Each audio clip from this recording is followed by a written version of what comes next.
Interested in taking a deep dive each week into a compliance or compliance-related topic? Then Compliance Into the Weeds is the podcast for you. Join Matt Kelly, the coolest guy in compliance, and Tom Fox, the voice of compliance, as they go into the weeds to flesh out a story which you can use to better inform your compliance program. Both you and your compliance program will be the better for listening to this podcast.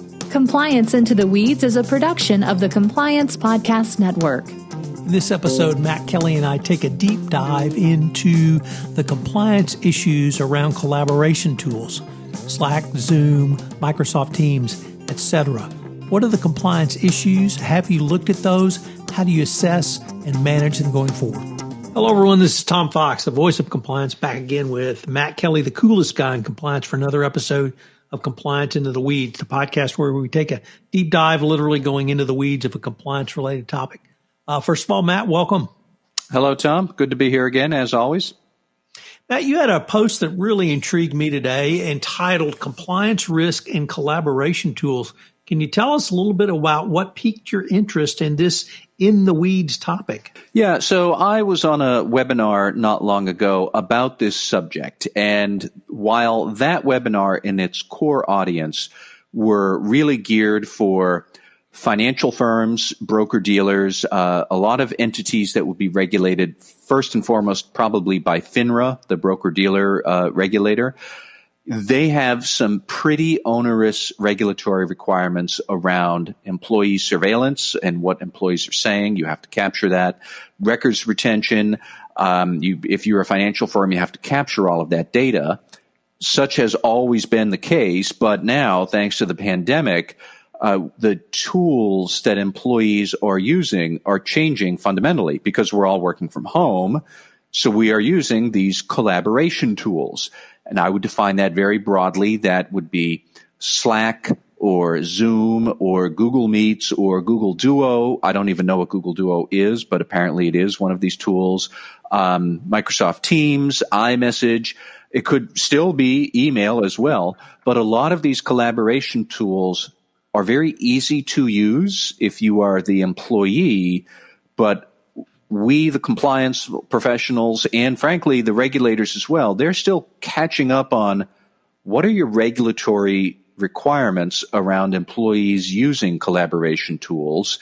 And that was the subject of the webinar we were speaking on. And so I took a lot of detailed notes and spun up this issue of how a compliance officer would assess those kind of risks. And what sort of firm, what would a firm need to do to be able to empower a compliance officer to pay attention to these compliance risks in the right way? That's where this all came from.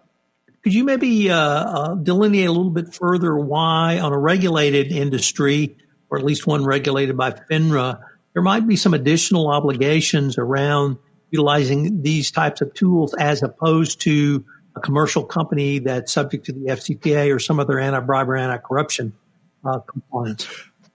Well, because financial firms can commit different types of corruption, frankly. So FINRA and other regulators have evolved a regulatory response to be aware of that broader range of risk. And probably the best example of things that FINRA regulated entities have to do and have to think about, which many other companies in the non-financial world do not, would be surveillance of employee communications.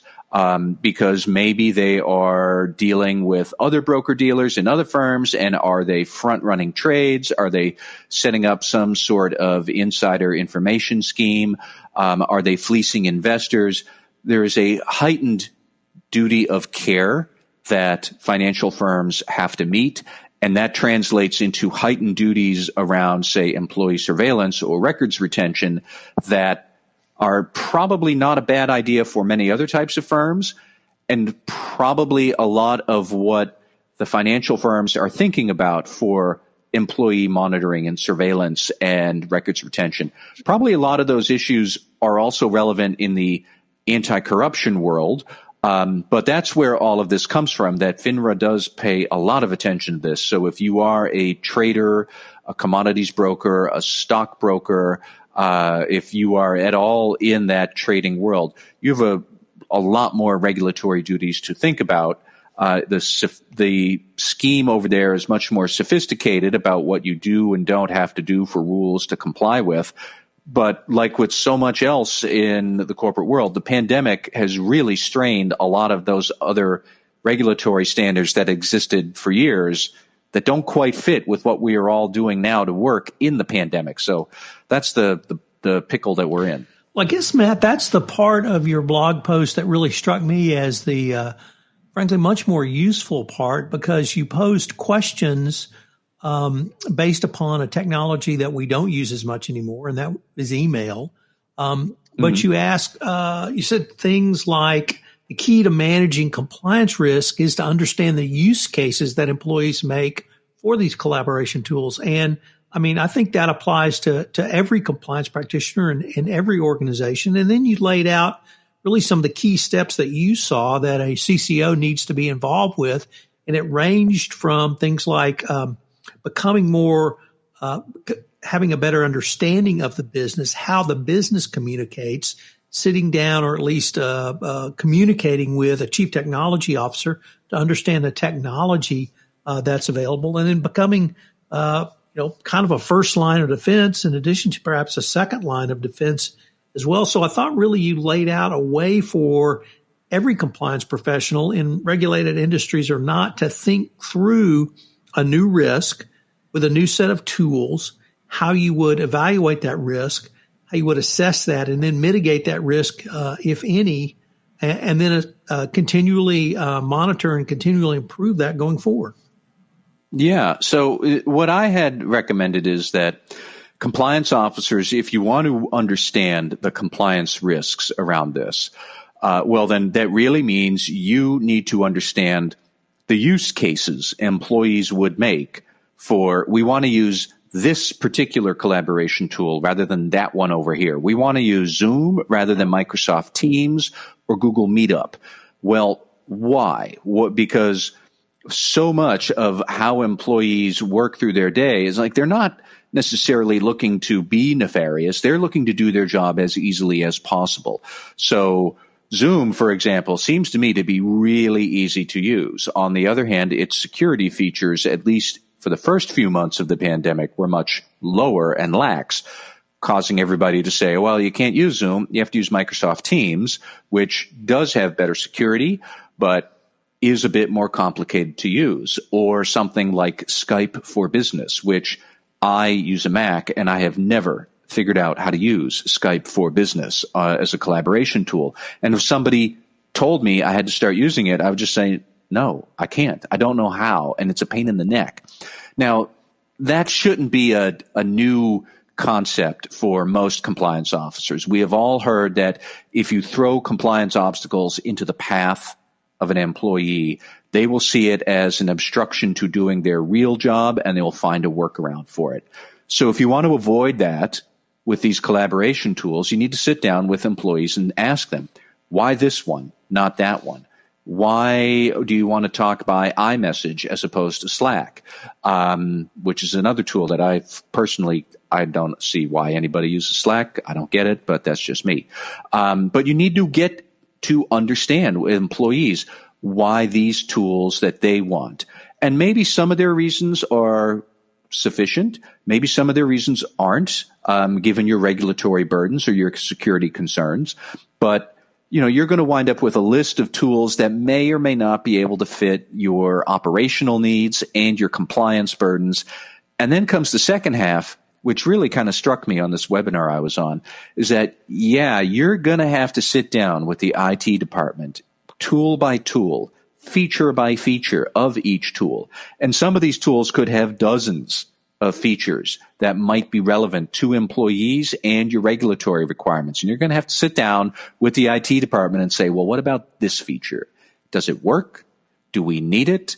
Can we turn it off? Can we turn it on? Could other employees turn it off after I turn it on?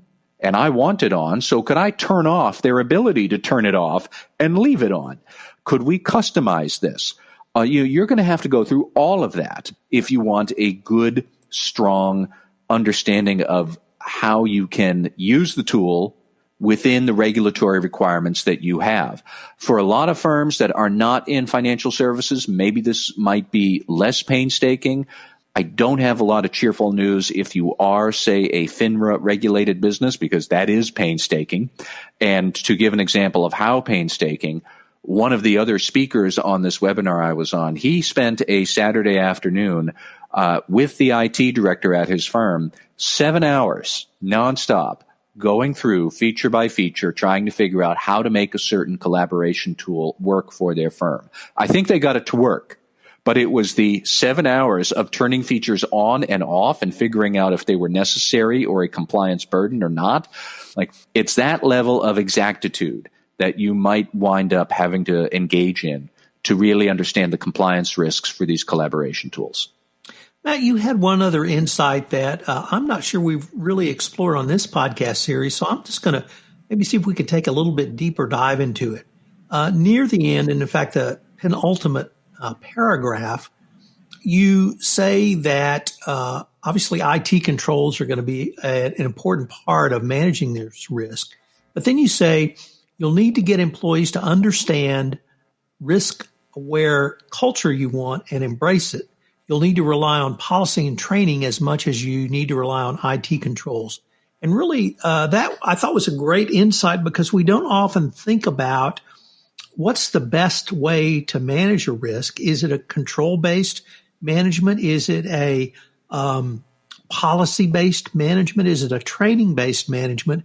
And focusing on the need for having a robust policy that can be understood, but also training on it, as opposed to some of the other controls we talk about on a fairly regular basis in this podcast, I really thought was an interesting way for compliance practitioners to think about overall the management of risk. Yeah, so I'll give you an example of what I mean, and I'll start very specifically back on IT tools and features.